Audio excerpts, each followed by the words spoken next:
So hello friends, आज हम पढ़ेंगे एसटीडीज़ के बारे में, सेक्सुअल ट्रांसमिटेड डिजीज़ के बारे में। एंड इससे पहले हमने क्या था, एमटीपी, मेडिकल टर्मिनेशन प्रेगनेंसी के बारे में। सो आपने वो वीडियो नहीं देखी है तो डिस्क्रिप्शन में लिंक है और मैंने प्लेलिस्ट बना रखी है इस चैप्टर की, आप जाके देख सकते हो। सो एसटीडीज़ क्या होती हैं, मीन्स सेक्सुअल ट्रांसमिटेड डिजीज़ क्या होते हैं। वो डिजीज़ या वो बीमारियाँ और इन्फेक्शन जो कि फैलता है, ट्रांसमिट होता है थ्रू सेक्सुअल इंटरकोर्स के कारण, ठीक है, उनको बोला जाता है एसटीडीज़, सेक्सुअल ट्रांसमिटेड डिजीज़। वो बीमारी या इन्फेक्शन जो कि सेक्सुअल इंटरकोर्स के कारण फैलता है उसको बोलते हैं एसटीडीज़, ठीक है। और इनको अलग अलग नाम से बोला जाता है। वेनरल डिजीज़ भी बोला जाता है, आरटीआई भी बोला जाता है, रिप्रोडक्टिव ट्रैक्ट इन्फेक्शन, ठीक है। एंड इसमें जो डिजीज़ आती हैं उनमें हमारा एग्जांपल दें, गोनोरिया हो गया, सिफिलिस हो गया, genital herpes, chlamydiasis, genital warts, trichomoniasis and hepatitis B, ठीक है। ये सारी इसमें आ जाती हैं जो एसटीडीज़ आती हैं हमारी, और भी बहुत सारी। अब इनमें से सबसे ज़्यादा जो डिस्कस्ड इन्फेक्शन है वो रिसेंट ईयर में पाया गया है एचआईवी। जो एचआईवी है उससे क्या होता है, एड्स होता है, जिससे क्या होता है, एड्स। सो ये रिसेंट ईयर में सबसे ज़्यादा कॉमन एसटीडी पाई गई है, ठीक है। और ऐसा भी माना जाता है जो एचआईवी है इन्फेक्शन, ये सबसे डेंजरस भी माना जाता है इन सभी एसटीडीज़ के, अगर हम बात करें। सो हमने पढ़ा एसटीडीज़ क्या होते हैं, जो सेक्सुअल इंटरकोर्स के कारण फैलती हैं, जो भी बीमारियाँ, इन्फेक्शन। उसमें इसको हम और कुछ बोल सकते हैं, वनरल डिजीज़, आरटीआई, और इसमें जो हमने पढ़ी गोनोरिया, सिफिलिस, जेनाइटल हर्ब्स और जेनाइटल वार्ड्स, और ये सारी इसमें डिजीज़। सबसे ज़्यादा डिस्कस्ड है रिसेंट ईयर में एचआईवी, एंड देन था जो एचआईवी से होता है हमारा एड्स, जो कि सबसे ज़्यादा डेंजरस बताया जाता है इन सभी डिजीज़ को, अगर हम बात करें इन सभी में से। सो उसके बाद आता है हमारा कि जो हमारे हेपेटाइटिस भी है, हमने पढ़ा है ये इन्फेक्शन, ये क्या ये कैसे हेपेटाइटिस बी एंड एचआईवी, ये कैसे, और भी तरीके हैं स्प्रेड होने के। वो कैसे कि जो हमारा इंजेक्शन की नीडल है उसको शेयरिंग करने से, जैसे कि आप डॉक्टर के पास जाते हो, सो वो इंजेक्शन आप ध्यान रखें कि जो नीडल होती है उसको चेंज करे, उससे भी कुछ चांसेस होते हैं इन जो इन्फेक्शंस के फैलने के। सो सर्जिकल इंस्ट्रूमेंट वो यूज़ करते हैं, उनसे भी जो इन्फेक्टेड पर्सन होता है उससे सही जो नॉर्मल पर्सन होता है उनमें आ जाती हैं। और भी जैसे ट्रांसफ्यूज़न ऑफ ब्लड के कारण, और इन्फेक्टेड मदर से फीटस में भी। सो इसमें था कि जो हेपेटाइटिस बी है एंड एचआईवी, ये ट्रांसमिट हो सकते हैं इंजेक्शन शेयरिंग से, सर्जिकल इंस्ट्रूमेंट से, और ट्रांसफ्यूज़न ऑफ ब्लड से भी, और इन्फेक्टेड मदर से फीटस में।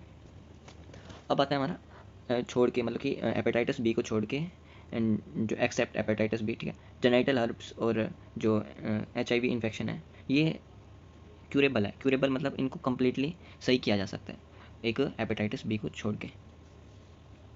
सो ये कम्प्लीटली क्यूरेबल है अगर इसको अर्ली ट्रीटमेंट प्रोवाइड कराया जाए। अगर ये पहले अगर डिटेक्टेड हो जाता है, मिल जाता है, सो ये टोटली क्यूरेबल होता है।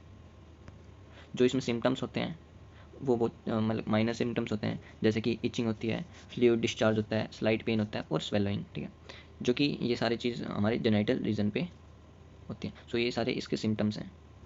अब इसमें बता रखा है कि ये जो कई केसेस में देखा गया है कि जो फीमेल्स में ये सिम्टम्स नज़र नहीं आते, ये डिटेक्ट नहीं होते काफ़ी लंबे टाइम तक, अनडिटेक्टेड रहते हैं लंबे टाइम तक, आफ्टर अ लॉन्ग टाइम।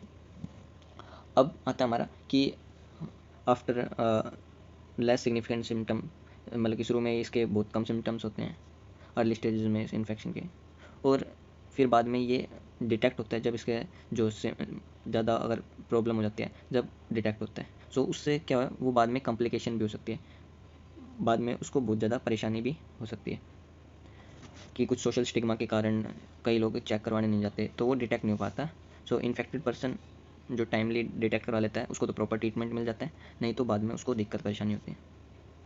और जो इसमें जो परेशानी होते हैं वो उनमें इंक्लूड होता है pelvic inflammatory disease, PID, abortion जैसी स्टिल बर्थ, और ectopic pregnancies and infertility, cancer, ये सारी इसमें बाद में जो हमें कॉम्प्लिकेशंस आती हैं वो हैं। अब एसटीडीज़ होती हैं ये सेक्सुअल ट्रांसमिटेड डिजीज़, ठीक है, ये थ्रेट करती है एक हेल्थी सोसाइटी को। सो जितना जल्दी हो सके इसका डिटेक्शन होना चाहिए, एंड जितना जल्दी हो सके इसके प्रॉपर केयर करके इसको अच्छे केयर दे के और अच्छा हेल्थ फैसिलिटीज़ दे के इसको क्योर कर लेना चाहिए, मतलब सही इसको कर लेना चाहिए। अब आता है कि जो इन्फेक्शन है ये वनरेबल है।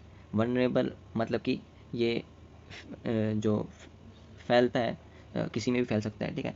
तो जो हमारे एज ग्रुप के हैं पर्सन, जो कि 15 से 24, जो कि आपकी एज एज ग्रुप में बिलोंग करते हैं। सो इसमें कोई पैनिक की जो कोई रीज़न तो है नहीं, पर इससे जितना प्रिवेंट मतलब कि बच सकें उतना बचें, ठीक है। सो जो हमारे को बताते हैं कि क्या क्या इसको मतलब कि क्या क्या प्रिंसिपल्स फॉलो करें जिससे कि हम इन इन्फेक्शन से फ्री रह सकें, मतलब कि बच सकें। सो वो बताता है कि सबसे पहले क्या कि पहला पॉइंट आता है जो अननोन पार्टनर होते हैं उनके साथ सेक्स अवॉइड करें, मल्टीपल पार्टनर्स के साथ अवॉइड करें, और ड्यूरिंग कोइटस या सेक्सुअल इंटरकोर्स के दौरान कॉन्डम्स का यूज़ करें।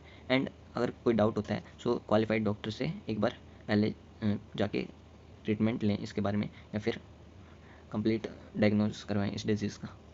सो ये था हमारा एसटीडीज़। सो नेक्स्ट वीडियो में पढ़ेंगे हम इनफर्टिलिटी। Thanks for watching.